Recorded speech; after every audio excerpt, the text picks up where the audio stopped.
Okay, so Zentradi Stamp Nijimo. So this is the box. As you can see, it's got the picture of the actual stamp kit itself already nicely built up. It's got the little box of ink here. This is what Adrian was talking about before. These are scenes, I believe, from the actual TV commercial that advertised this. These are the 3 different types that you can get. And you could re-release this and have them shown as a happily married couple. Yeah. So, where are they now? And they've got their own kid who's into Macross Frontier, and maybe they should make a Macross Frontier stamp kit that translates things into Vajra language. Anyway, the other side tells you the contents, as Minmei and Misa giggle at you being such a pathetic loser for trying to encode all your shit into Zentradi language. And then when you open the box, you get da-da, da-da. So these are the 2 main outer casings. All you have to do is just pop them together. This is the belt that contains, as you can see, hopefully, all of the runes there. This belt is going to have to be split 3 ways. They're all in independent, individual. Let's just put it that way. They're all in individual tracks, and that's how you make the combinations of the different letters. This is like a kind of a ruler. You're supposed to position this here. These are 2 pegs that fit into 2 holes here. That so it's your guide, right? Yeah. Was that an earthquake, or was that just me? Oh, okay. This is the ink. It's probably no longer ink. It's some weird mush. And these are the little gears that go inside, and screws there. That are factory stapled to the board. Factory stapled to the board. If I take the board out, you can see that it's seen better days. It's yellowing around here, but still pretty much as it was when it was first made. I don't think it's sustained any particularly heavy damage. I can see bits of shrapnel encased within the vacuum of this blister pack here. I don't know what that is about. But yeah, never been opened. Today, for the first time in 3 decades, it's gonna once again see the light of day, or at least feel the air of day.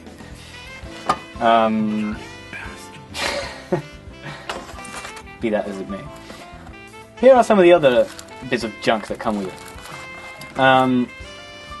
This is a piece of paper that you can fold together into an envelope. And it also comes with some letter paper. Letter paper or envelopes? Like these parts here, these colored bits of paper. Okay. There's a green part and a red, kind of maroonish color. These pieces of paper you're supposed to fold into the envelope. And these larger white sheets of paper are the actual letter papers, letter sheets. So the idea is that you've got these lines here and you're supposed to print along those lines and then wrap that all up in these envelopes. And these are actual mail envelopes. It's got the Yubin Bango, your postcode here, and the address and everything. So don't be an idiot and address it in Zentradi. It probably won't reach your loved one. But yeah, there's a secret message here. You can decode it later if you like. And it's got instructions of how to actually make the envelope, because you've got to use glue to fit all the tabs around. Next, we have the instructions for actually making this thing. It's very easy. You use all these little tools, but it's not that complicated. Apparently, you can make it in 5 minutes. Like I said, you split up the thing, you put these cogs together, put the 2 halves together, and you're done. And the rest is just how to use it. Okay, so we'll go into that later on. Next, we've got the Zentradi World textbook. And this is another reason why I love this company. Okay, let's say you're 10 years old, you're a kid living in Japan, and everything that entails. What does that entail? You watch TV sometimes on the weekend, your favorite anime Macross is on, whoa, cool robots, Zentradi, yay, kick-ass. And then you're back to school on Monday. You finish school in the late afternoon, then you got to go to cram school, because you got to study hard to get into that secondary school, so that you can get into that very good high school, so that you can get into that excellent university, so that maybe you can get a job at a wonderful company like Nichibo, right? So you don't have time to play really hard unless you're a super uber geek who loves to study even in your spare time. This is basically a drill textbook, and it says here, to mothers and fathers, please make sure that your kids understand the dynamics of the alphabet, because some of these kids are probably too young to understand English properly. So the idea is you're supposed to learn English before you can even master the Zentradi code. So you've got love, friend, romance, heart. All of these things that, you know, Zentradi are famous for knowing a whole deal about. So Zentradi actually speak English? Of course they do. At least they did in Clash of the Bionoids. Love, friend, protoculture. So you got Tokyo, you got America. This is basically just to show you how you can use these Zentradi symbols to make words in English. And here are the numbers. 1983. That's the year. Then it's just a case of, here, try to practice printing some stuff. And then you get into like the vowels and what are the letters that you're going to be using for making words in English, things like that. However, here they also have symbols here. Okay. However, it's not enough that you're going to be using these symbols to make words in English. You also have to know how to Romanize Japanese words, so you can actually print these messages to your loved one, right? So they teach you. This is this is like Japanese 101. It's very interesting to see if a gaijin would actually come into Japanese through this. I really want to know if there's ever been any person in history who has tried to learn the Japanese language through Zentradi. They teach you how to Romanize Japanese words, and then later translate that into the Zentradi thing. So here are the hiragana symbols, aiueo, aiueo, and then you got kakikukeko, sashisuteso, etc., etc. Right? The idea is that you have to put the consonant together with a vowel, and of course we all know that because we've used the alphabet for a long time. But yeah, I mean it's something which might be considered alien for kids who are very, very young. And you get into more complex stuff like kya, kyu, kyo, sha, shu, sho. Then you got pya, pyu, pyo. Then you got dia, du, dio, and like words that even you don't use in Japanese. Tsu, kwa, gua. What is gua? What word has gua? I don't know. And then it's like, okay, let's form simple sentences. And you got, これが鉛筆です。これは鉛筆です。Now try it in Zentradi. And you got to write this in the Zentradi code. エルサ、私はこの川の向こうに行きたい。のさ、いや、それはいかん。It means I want to go over to the other side of that river. And this other character, Nosa, says, no, you must not. So you could reenact that in Zentradi language, should you be so inclined. But that's still not enough. Okay, now we go on to... Okay, so let's say that anyone can pick this up and refer to this key, this legend of alphabet language and the Zentradi language. If you just simply substituted the alphabet letters to the Japanese to the Zentradi letters, anyone could break your code, right? So Nichimo goes one step further. They say, okay, let's make it slightly more difficult for people to break your code, because we know how popular this product is going to be. All of our kids are going to want to buy this thing, so as long as you've got this code, this legend, people can break your code. You have to go one step further. What you should do is create a special code with all sorts of different rules. So what you could do is try and reverse the alphabet, so that maybe Z is A, and then A you can use for the Zentradi letter of Z, you know.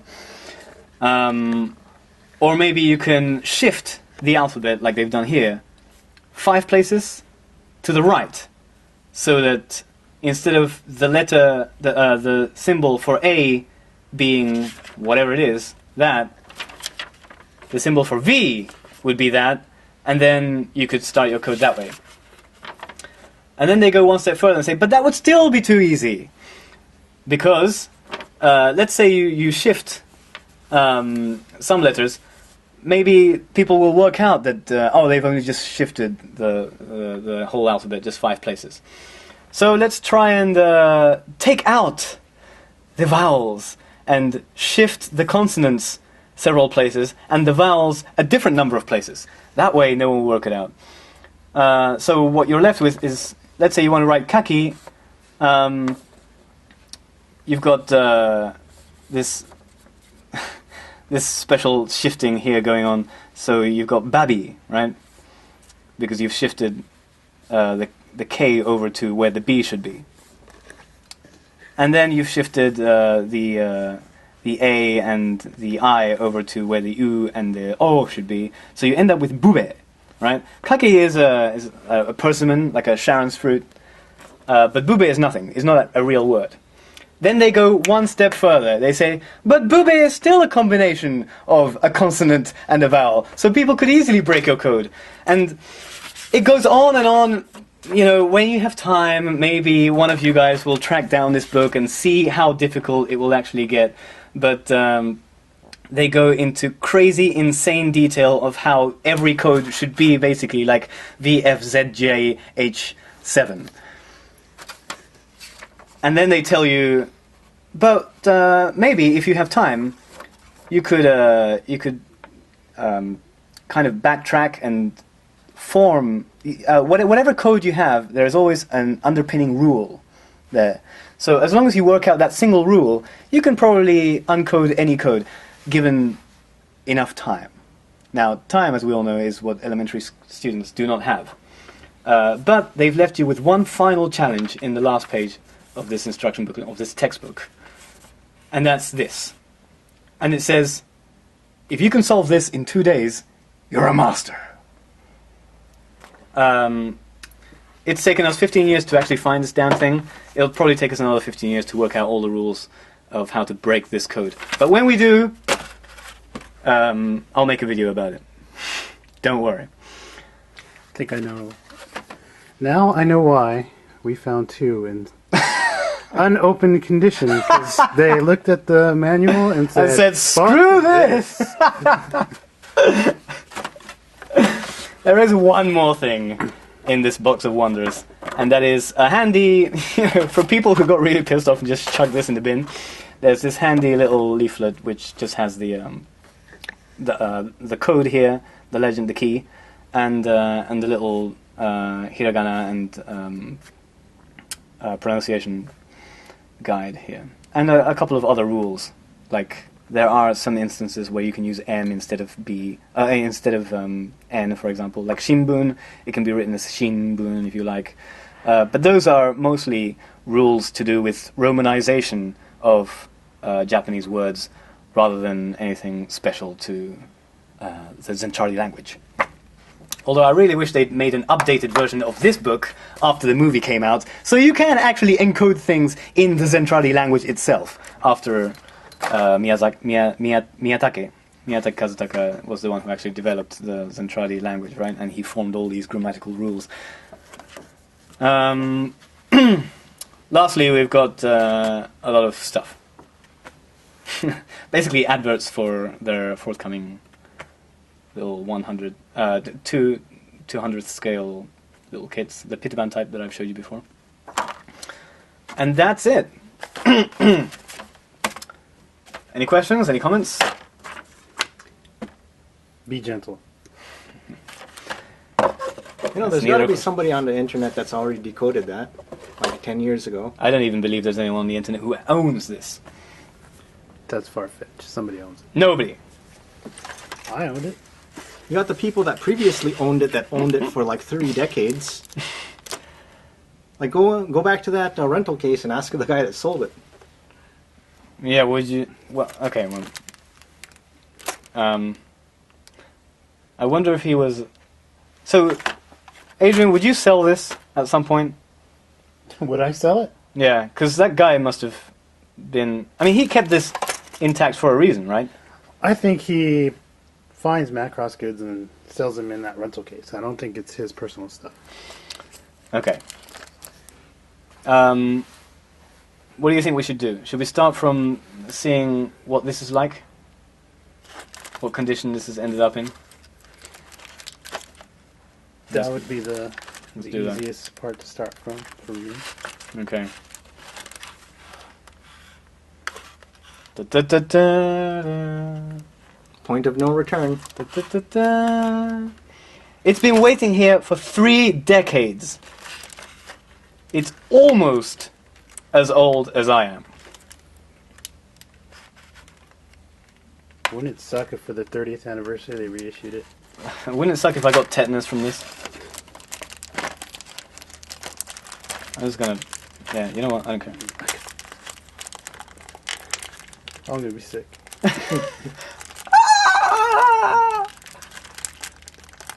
Do you like some... This actually looks pretty fresh. It doesn't look like a rusty old staple that sometimes you find on decades-old merchandise. Yeah, I had that before. Yeah? Yeah, where you definitely know it has tetanus. You want to zoom in on this? How far I can zoom in, but... Nichimo.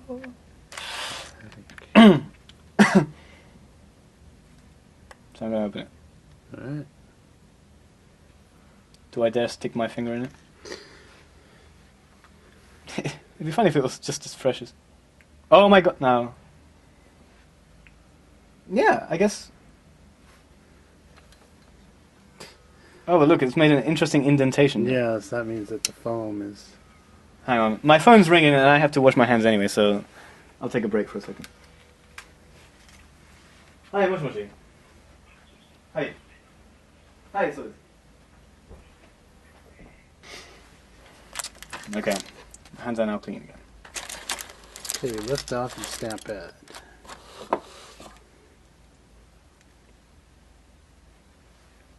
So it was mushy? Yeah, let's see. Yeah, there's still a kind of indentation there.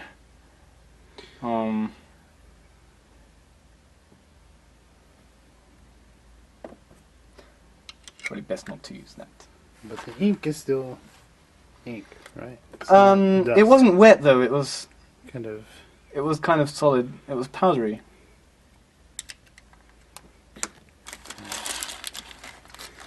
Raw. Whoa! It took some of the packaging away with it.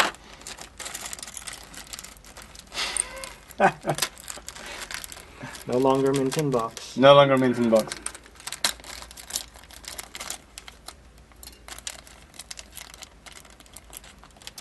Away.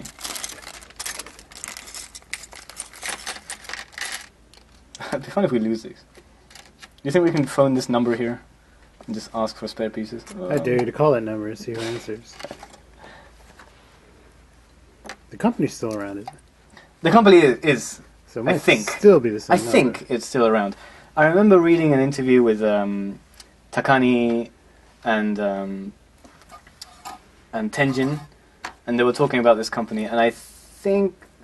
I don't know because I got confused right now. I'll check back. But some of these old companies, they stopped making kits and are making just like model trains or things like that now. I think this might be one of those companies. They certainly haven't released anything. They haven't reissued anything, at least not Macross related. And now the main event.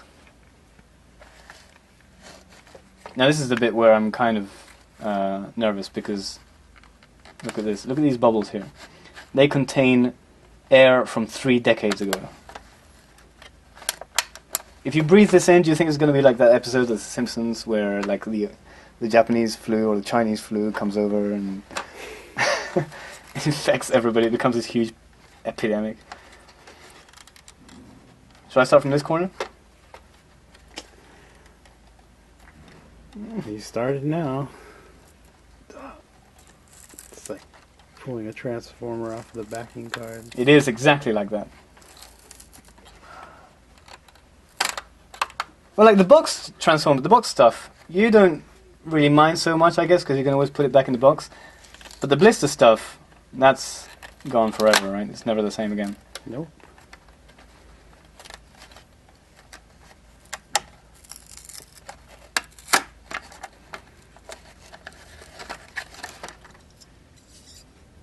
Look at that squeaky plastic.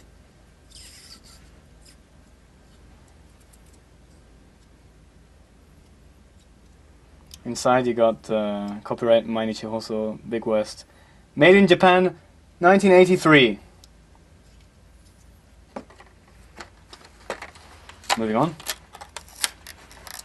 There's a little guide ruler. It's gonna shatter. This is actually several pieces in one. Yeah.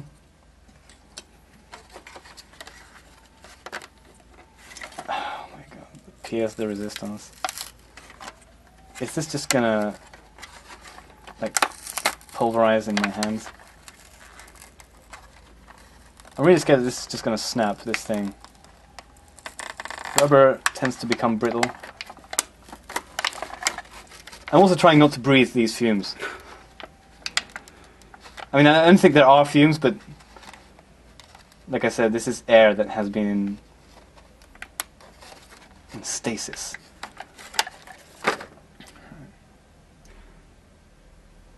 So how does the rubber feel, and how does it smell? Well, do you want to feel it? Yep.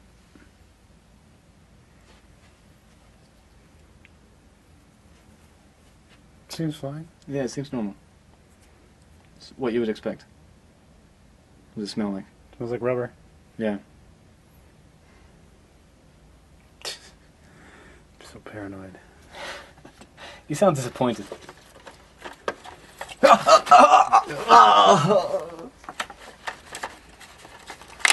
Moving on. This is a lot neater than I was expecting it to end up. Yeah. And here you've got the base of the kit. It's got the Roman symbols here. So you know how far along you have to move to get to the S part, for example. You know? This window here is funny because it kind of tells you, let's say you're positioned on this, right? This is how you're going to print. It tells you which letters these actually correspond to, because it gives you the alphabet here. So this is the alphabet equivalent of these symbols.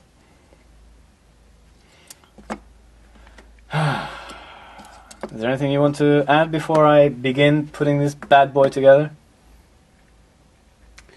No. Long live culture.